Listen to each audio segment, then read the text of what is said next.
Identify করা আছে আমাদের কে কিভাবে হামলা করার চেষ্টা করছে। ছাত্র দলের সব ছাত্র দলের এবং বাইরের টোকাই যারা আছে তারা কিভাবে ভাই নামগুলো বলেন। এদের রোকন ভাই, রোকন, আব্দুল কাদের, সোহাগ আলী, সব থেকে স্পষ্ট করে বলি। আচ্ছা আমরা এটা সাংবাদিক, আমরা চাইলে আমরা ফটো আপনাদের ঠিক আছে।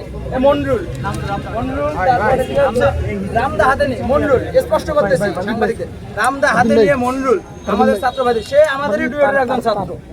তাকে আমরা এখন মনে করছি না সে আমাদের ছাত্র হিসেবে আর আছে। আমরা রামদা নিয়ে আমাদের উপর আক্রমণ চালাতে পারে।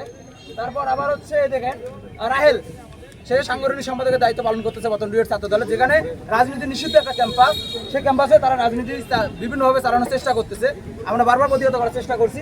এই রাহেল গতকালকে আমাদের বর্তমান আইবির যে সম্মানিত সদস্য, সম্মানিত বলার সুযোগ নাই আমাদের, চুন্নু ভাই, চুন্নু ভাইকে সহ একত্রিতভাবে তারা হামলা চালায় আমাদের উপর।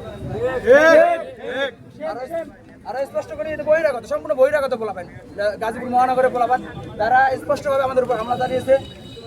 এটা আমাদের আহত ভাইদের যদি দেখাই, আমরা আহত ভাইদের অবস্থা দেখেন, কতগুলো ভাই আমাদের 18টা ভাই যাদের মাথা বন্ধ ফেটে গেছে, 4টা 5টা 7টা বন্ধ সেলাই লাগছে আমাদের ভাইদের, এবং তার হাসপাতালে কাতার ফেলেছে, আশঙ্কাজনক অবস্থায় তারা আজকে হাসপাতালে বেডে কাতরাচ্ছে।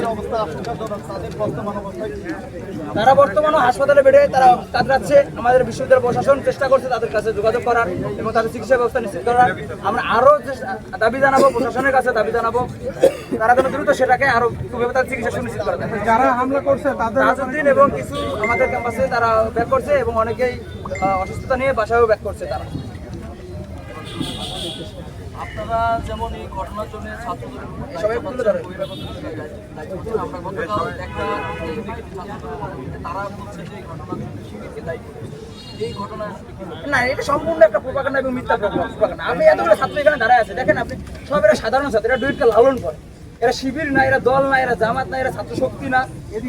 এখানে এই ন্যারেটিভ ছড়ানোর কোনো সুযোগ নাই। এখানে এরা সবাই ডুয়েটকে লালন করে বলেই, ডুয়েটকে ধারণ করে বলেই তারা রাজপথে আসে। আপনাদের সুস্পষ্ট বলে দিতে চাই, এখানে এমনও আমাদের ভাইরা সবাই আছে যারা ছাত্র দলের সাথে সংযুক্ত, কিন্তু সে কি করে ডুয়েটকে ধারণ করে, সে লালন, সে মনে করছে এটা তার যৌক্তিক আন্দোলন, সে আমাদের সাথে আন্দোলনে যুক্ত। ন্যারেটিভ ছড়ানোর কোনো সুযোগ নাই যে এটা হচ্ছে শিবিরের আন্দোলন বা অমুকের আন্দোলন। ভাই তাহলে একটা কথা উত্তর দেন কাইন্ডলি, মানে আপনি যে বললেন না যে পরিচয় দিলেন যে ছাত্র দল, এই ছাত্র দল কি ডুয়েটের, এটা বলতে চান?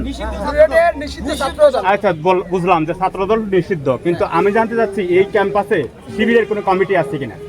আমি স্পষ্ট করতেছি আপনাদেরকে, এখানে আমাদের 5ই আগস্টের পরে ছাত্রদের ম্যান্ডেট নিয়ে সম্পূর্ণ ছাত্র রাজনীতি নিষিদ্ধ ক্যাম্পাস, তারপরে জোরপূর্বক ভাবে ছাত্র দল, ছাত্র শিবির এবং ছাত্র শক্তি কমিটি দিয়েছে, যেটার আমরা সাধারণ শিক্ষার্থী বারবার এর তীব্র নিন্দা এবং প্রতিবাদ এবং বিক্ষোভ মিছিল আমরা জানাই আসছি সবসময়, আবারও জানাচ্ছি যে এই ক্যাম্পাস 5ই আগস্টের পর যে ক্যাম্পাস আমরা ছাত্র রাজনীতি নিষিদ্ধ করছি, আজীবনের জন্য এখানে ছাত্র রাজনীতি নিষিদ্ধ।